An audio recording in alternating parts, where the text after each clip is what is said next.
And then it would have changed. Yeah, there's some Ellis Island shenanigans when we came over, I guess. Shenanigans is a good word. Yeah. So. Yeah, all our names got changed. Yeah. Hi, welcome to Community Roots, a place where we gather in community to talk about mental health so we can travel the journey of life together. I'm Lisa Gilchrist. And I'm Samuel Richards. And we are off the beaten path today with Eric Doernhoefer. Thanks for having me. Today, we just kind of want to give you a little bit of space and opportunity to share a little bit about your story. I am a personal trainer and gym owner here in Hilliard, Ohio. My main support actually played into where I ended up today was sports. I mean, friendships and sports. I was playing something on some team since I can remember. So a lot of my support and community was with people my own age, and usually through athletics and stuff like that. But a lot of external, like outsourcing. Yeah. I mean, there was never, to this day, there's not ever really a moment where I can trace back to or where I felt like there wasn't immense amounts of support from the family. But I had two very career-driven parents who were living in two separate states. So, for a lot of my childhood, before I could drive, my mother was still teaching full-time, which meant that in terms of getting myself to school, it was on me. My elementary school was just down the road, so I had to get my stuff together and ride the bike down. Liz, my sister, did the same. And then when it came to sporting events, my mom, again, was working at a college, so she had access to all of these college kids who were more than happy to essentially be nannies and chauffeurs for one of the professors and her kids. So a lot of my soccer practices and stuff, or what at track, I was dropped off by a college student who would, make sure that Liz and I were fed after school and got to wherever we needed to go. And by the time I came home from practice, usually mom was back. So we had some additional support. You had mentioned, I think, in just sharing a little bit of your journey and the ins and outs, kind of this concept of really having to find out how to fit in or belong. And I know that humanity, we all have that sense of like, this is some of the purpose of my life is to figure out like I have somewhere to belong. I have somewhere where I fit, and how that can be so integral to how we are in the world and how we relate to other people. So mentioning like the year after, I think it was Stockholm, freshman year of high school, and then kind of transitioning back. So I would just be curious to hear that piece of that journey and how you sought after finding independence. When it came to moving around, even just within the United States, let alone internationally, one of the things that I realized quickly was to have a bit of a outgoing and sort of, I guess for lack of a better term, big personality. You people then are a little more drawn to you, and it becomes much easier to find friendships and that external support. In terms of the international component, going to Sweden and then coming back, we were at an international school, so that was actually a relatively easy transition, especially for me. The Swedish school system, their middle school goes till 9th grade. So I went from being top dog in the middle school in the U.S.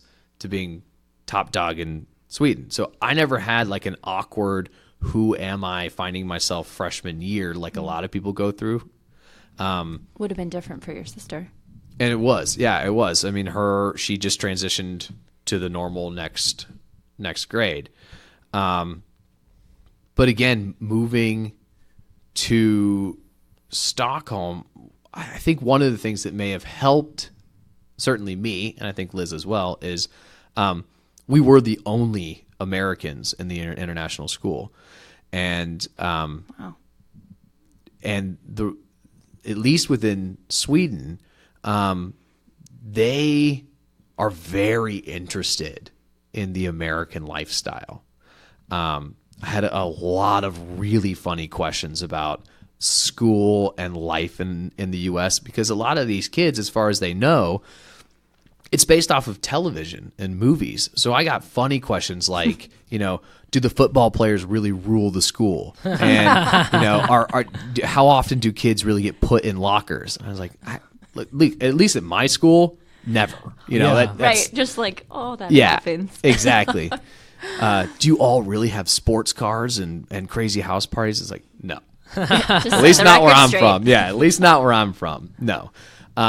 So integrating into the international community wasn't actually that hard, especially for someone who had spent several years developing this outgoing and somewhat bigger personality. I mean, I was happy to chat and talk to people about their questions and steer them in the right order, but they pretty much came to me because I was the American kid, and at the time I had quite the look going on. I had sort of the shaggy skater hair and, the whole thing. So I already stuck out a little bit socially, but not necessarily in a negative way. I mean, it seemed to me, I perceived it as people were a little bit more intrigued by it.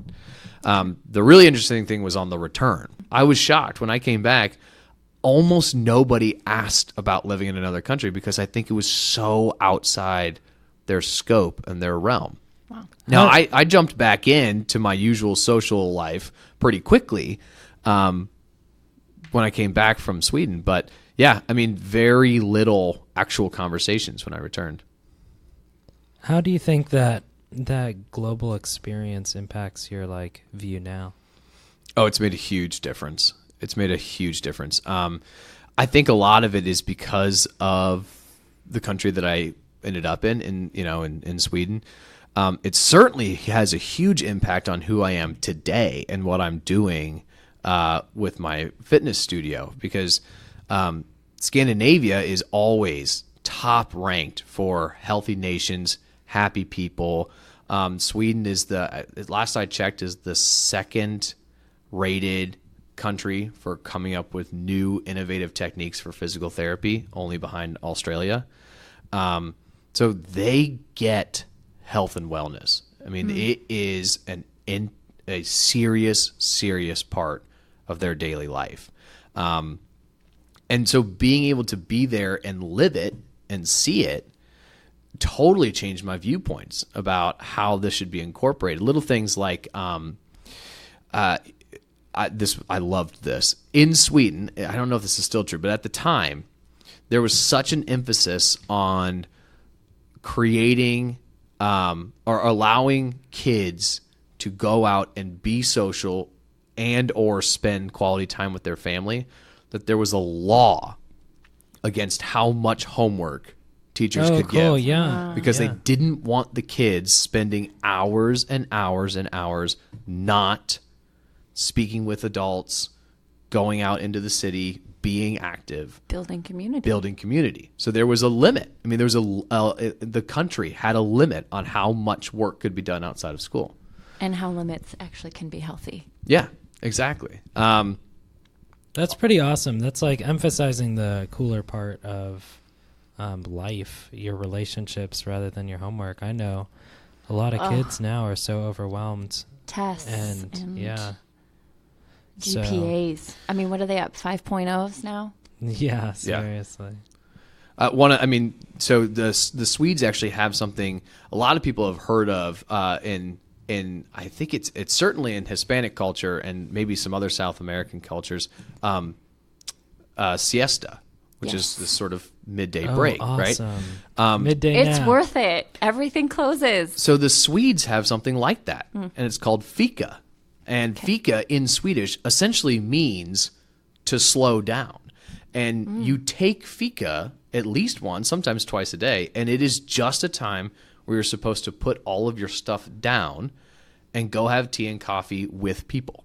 That is the whole point. I love that. It's 20 minutes, nothing big, but I mean, it is, and the country takes it seriously. I mean, they schedule meetings around it. Like, we can't do this meeting now because what about fika? And everyone's like, oh yeah, you're right. So they remind each other and hold each other accountable to this idea of, we have the skill set to be able to slow down and still get things accomplished during the day. Yeah. kind of bring it back a little bit to the mental health, but just this idea of we have this place to go, then we have this next, and then we have to do this. And we think that we're just, doing this next thing. And sometimes the next thing is stepping back. Yeah. So let's use that to transition to kind of like a mental health, mixing it in with like fitness and what you do now. Sure. So we do take into consideration things like mental health when we look at our clients and how we've established the studio. The studio, based off of some of the principles and things that I learned while being in Scandinavia, we approach health and wellness in a very holistic way. So we understand that fitness is important, but it's only one piece of the larger puzzle. I mean, you need to have other very serious major key components to this. You need to have physical fitness and health, nutrition. This is one of the most overlooked things that we see, and it greatly affects both mental and physical health, is recovery. Recovery is almost always neglected, and recovery can be and should be both mental and physical. So we try to incorporate a little bit of all of that into our system over at our studio. Yeah.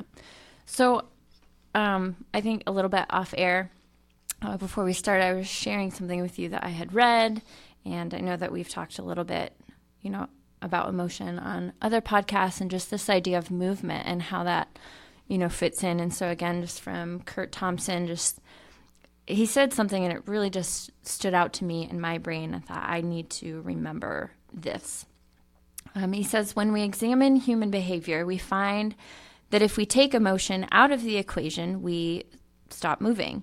The derivation of the word emotion includes its Latin root motion, which means just to precede movement. And this suggests that whatever emotion is, it energizes and gives rise to human movement. From the time we were born, emotion is a primary driving force of our existence. If attention is the ignition key of the mind, then emotion is the fuel in the tank the engine runs on. And so you're mentioning this idea of rest and recovery, and knowing that a lot of people that come into your space have a lot going on in their day and throughout their weeks, and building off of, time for work and time for you and time for rest, and how that just builds on itself. Yeah, we encourage everyone when they come in.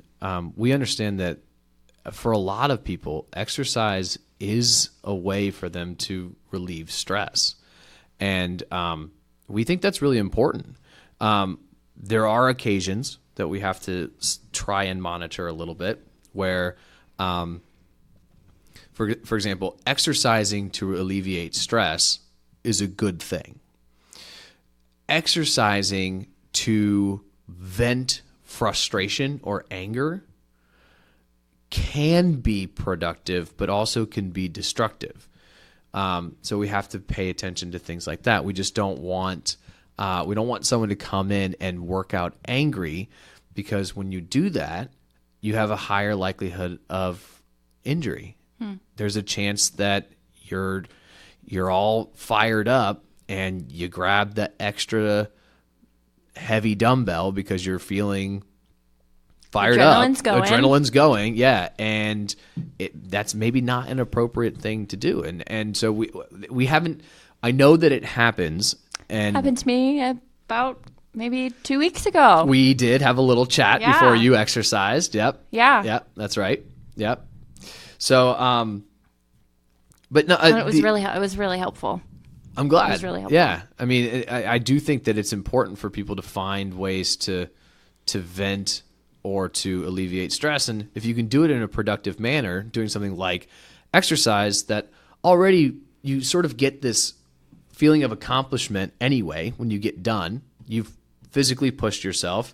You may be tired, but you completed something that you would sort of inherently know is good for you. There's a good feeling that comes from that. And sometimes, just being able to accomplish something in a day. If you have a day where it just feels like everyone is throwing rocks through your windows, and you have one thing or that you can go in and you can begin a process, work hard at it, feel benefits from it, and then close it out. Sometimes that goes a long, long way. Just having something that was successful and accomplished in a day can mean the world to some people. Yeah. I think a lot of things too with how society is run on a global scale, how you can't control a lot. So being able to control something and to just be able to say, I can work on myself, I think is really healthy too. Absolutely. Yeah. And for me, it gave me pockets of being in both worlds and sitting with some emotion during the rest periods and then going back into the exercise set that I was on, that I knew what to do and I knew how to be there. So it was really interesting for me to kind of watch my own self build in that capacity to sit with my anger on that day and accomplish something in a healthy way. It's almost like a form of meditation in a way. Like Yeah, kind absolutely. Of flexing like a focus muscle as well as a physical one. Yeah. And just like meditation, I mean, with a proper training and with some experience, you can get lost in physical exercise. I mean, you hear about things like a runner's high, right? Or for some people, it comes a little more naturally than others. Some people have to practice, just like in meditation. But making a very deep connection with the mind and the body and the mind and muscles, you can get lost in. It's one of the things that for myself, it's one of the things that I enjoy the most about physical exercise is when I go to do a movement and I know what muscles should be working, really focusing on feeling that sensation, feeling the muscles stretch and then tighten up and flex and feel the weight and feel the movement. For me, it's almost addicting. I mean, it's very fun to be able to feel this amazing machine that we have doing what it's supposed to do, and being able to sort of test it is really, honestly, it's pretty fun. Yeah. So what I'm understanding is your increased ability to be in that present moment and like sit with things in your body that oftentimes when we're in the midst of the crazy that we don't attune to or we don't attention to, and maybe the people around us are not as attentive or attuning to. Maybe I think you've done a few too many. What does that feel like? Can we come back to just this movement instead of adding all this weight? Can we just do the movement and just notice that? Yeah, absolutely. I ride bikes a lot, and so just zoning into that movement really speaks to me too. Definitely. You can totally get lost in it. And I think that your brain kind of processes in the background. Like sometimes I feel like I do a lot of good thinking on a bike. Yeah, absolutely. I like that. Yeah.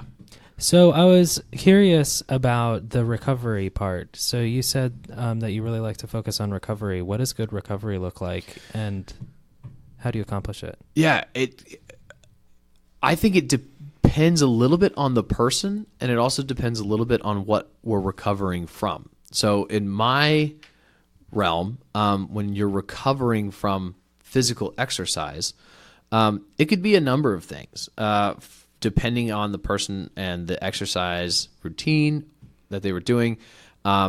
Just taking a day off oftentimes is actually really beneficial.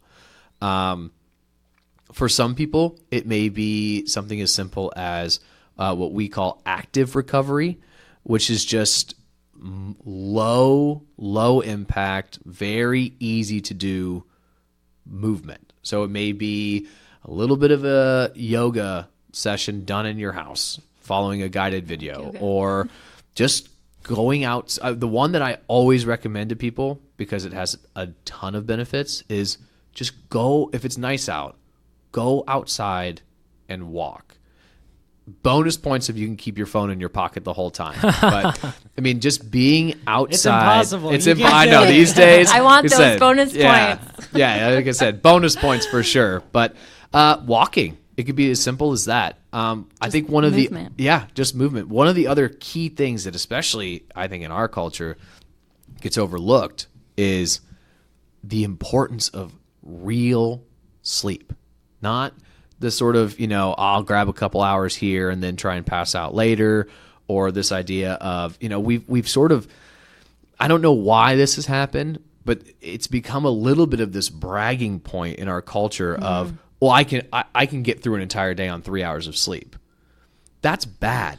That's not good. That's not something that you should be proud of. What you should be proud of is that you found a life balance that allows you to sleep for a full 7 hours. I mean, for years, we've been hearing from health organizations that you should be aiming for 7 to 8 hours of sleep. And I don't know about more if you're a teenager. Yeah, and I don't know about you 10. two, but I know maybe I can count the people that I know who actually get that much sleep on both my hands. I'd have to really think about it, but I don't know almost anyone that gets. I strive for 7 hours of sleep a night, and that means that for me, sometimes occasionally I have a client that starts their workout at 5:30 a.m. It just means that I have to be a big boy and say, okay, that means I have to go to bed at 9. Mm-hmm. I have to, Yeah. So even this idea of recognizing they're not getting restorative sleep. And I think of the name of your place, and renewed, and just feeling renewed every day. And that's the sleep, number one, that's going to allow us to process the day before, learning about how nutrition helps you go through that and carries you through till the morning to be able to do the next day and to be present to that. And it sounds like we're really missing out as a society of what could it look like if we were all restored sleepers. Absolutely. I mean, one of the other issues you run into is with this tendency to undersleep, it creates this cascade of other problems. I mean, we know from research that the body composition, so the amount of muscle mass to fat percentage, is always favorable in people who can get 7 to 8 hours of sleep, because your body has time to slow down and really process the food and everything that you've consumed throughout the day, really fully digest it and use it to its biggest extent. Not only that, not only do you have that, but things like waking up and feeling unrested and then having to force yourself through a day causes stress.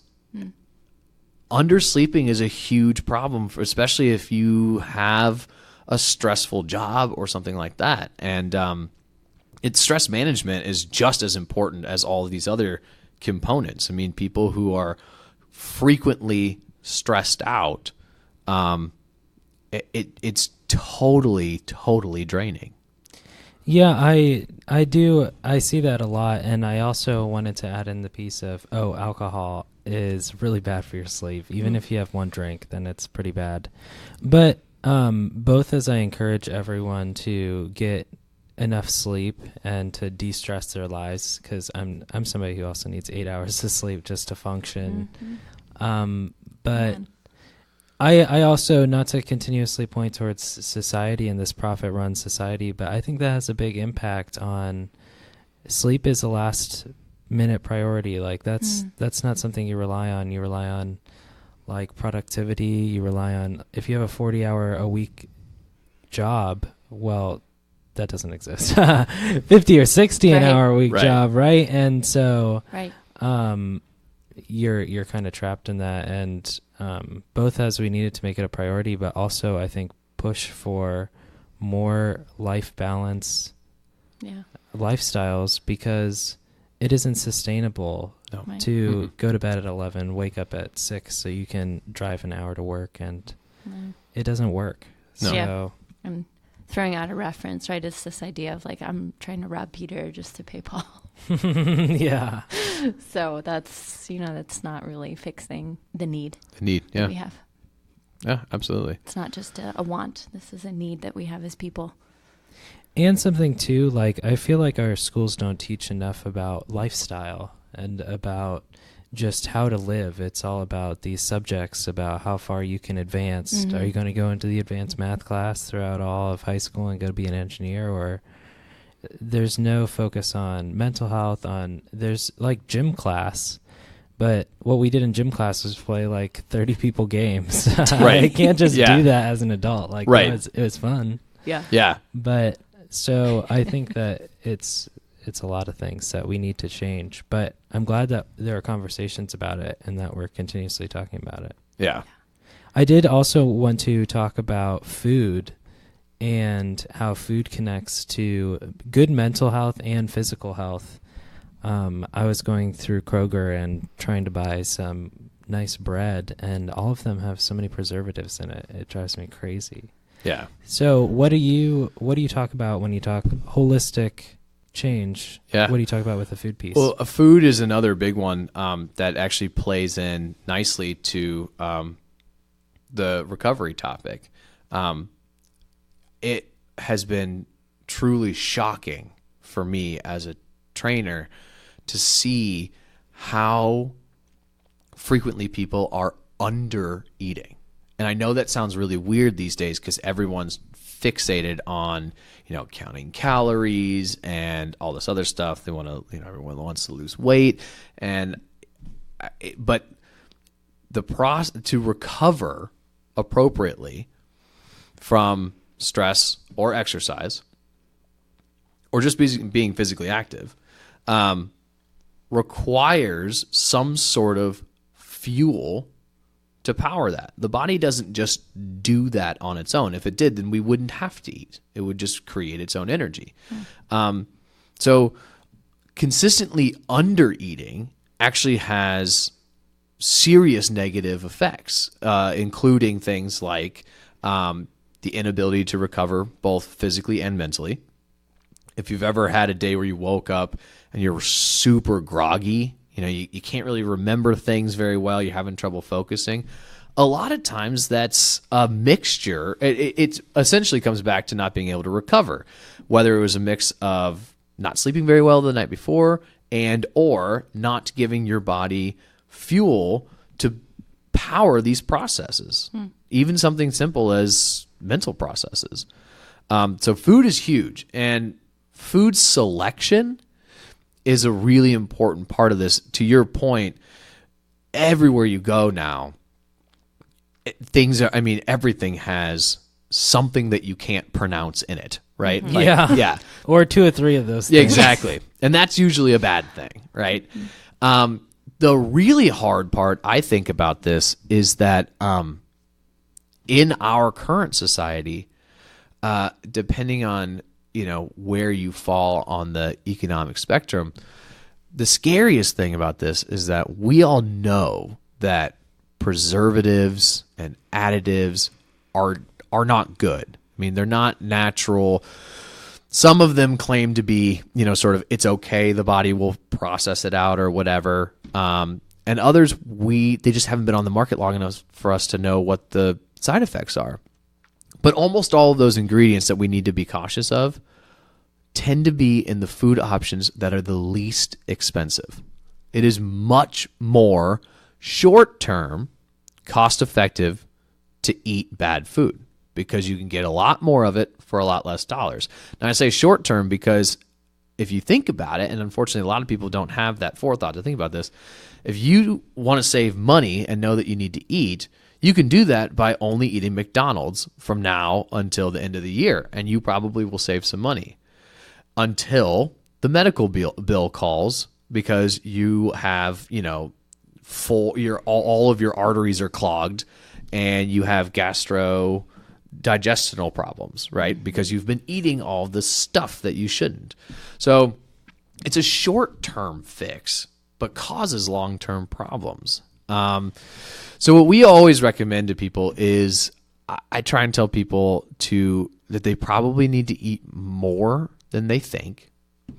And that the best option, if you can, is when you go out and you pick food, our rule is try and keep it to 5 ingredients or less. It's kind of a losing battle because there's a good chance that at least one of those ingredients is going to be something that has like 8 X's and 4 Z's in it, right? Some bizarre name. But if you can at least keep the ingredient list to 5, then you can better assess what it is that you're putting in your body, right? It may be processed, but if it's processed with 5 things and 4 of them are things that you recognize, you have a better chance of looking at it and say, but I don't like those 4 things. Or, no, that's okay. Those 4 things happen to be a vegetable, a different vegetable, a fruit, and something that I know. In which case we usually say, yeah, that's okay. Yeah, that's interesting. Me and my partner kind of went the route of just making it ourselves. So last night she made bread, and it's so good. Yeah. But yeah, I like the idea that if you have time to be able to kind of step out of the system, don't buy into the consumerism, and instead like make stuff yourself. But I do think the same thing with food access and stuff like that. It really depends on where you live.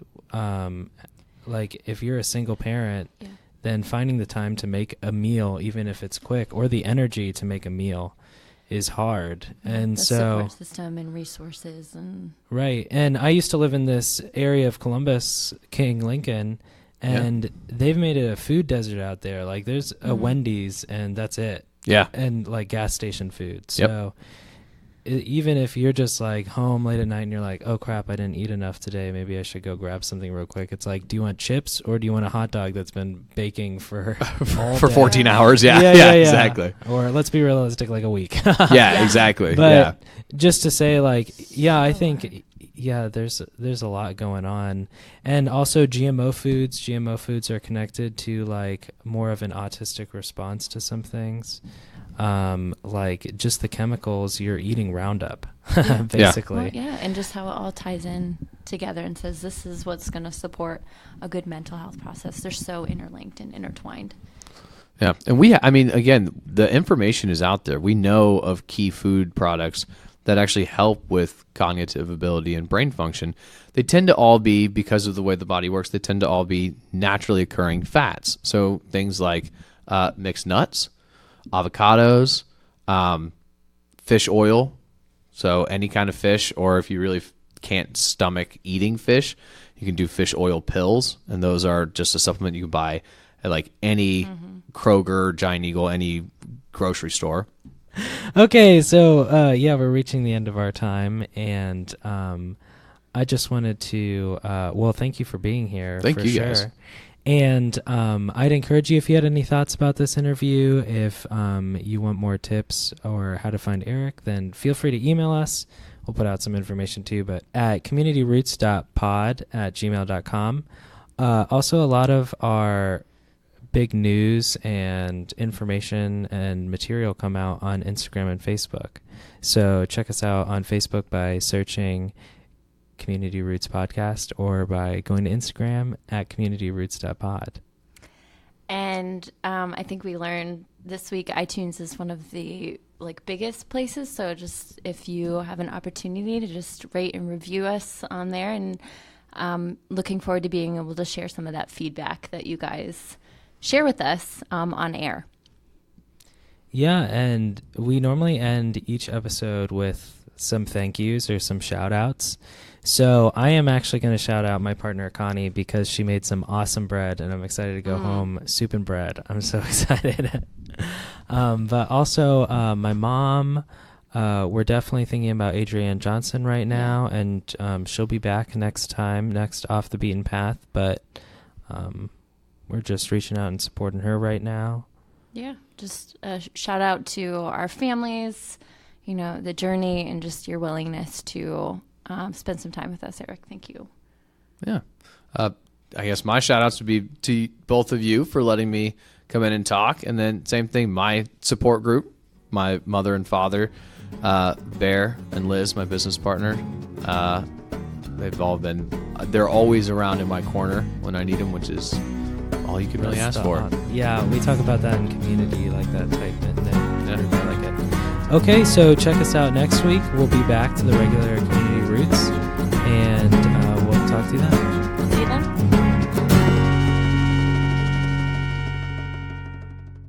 Awesome. Oh my gosh, you are so good. You did awesome. Oh my gosh.